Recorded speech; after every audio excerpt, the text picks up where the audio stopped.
Ben 8 ay oldin institutga chalingandim. 2-3 meditsina sohasida yanada bo'landim, lekin unchalik natija bo'lmadi. Mana bunga birinchi martasi 7-fevralga kelib 7 kun davolanib ketdim. Mana 24-chi yana keldim 10 kundan keyin. Chiqib xudoga shukur yurishim yaxshi, chiqib mana yaxshi qilyapti, qo'yvordim. Demak, tavsiya berasiz. Tavsiya beraman. Juda ko'p dardga u. Rashid aka, siz qanaqa fikrdasiz? Men Payar tumanidan keldim. 4 oy bo'ldi. Shu katta nomda grija vardı. Yurolmay kelgandim.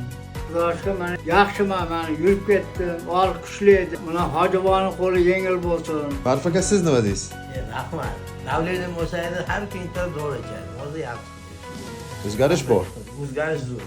Bundan Yaxshi, foydasi zo'r bo'lyapti. Hammaga tavsiya qilamiz.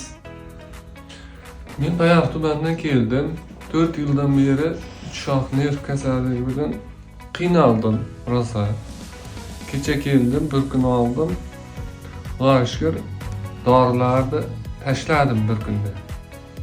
Hojiboni ular dard ko'rmasin. Alloh shifongizni bersin. 10 yildan beri sahrim bor. Ikkinchi tip sahri diyabetman.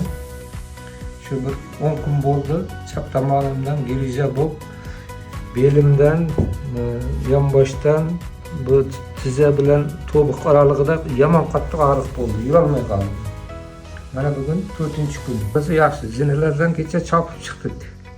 Qo'shnikom, Rashid akaman. Xudoga shukr yaxshi, dard ko'rmasin hojibon.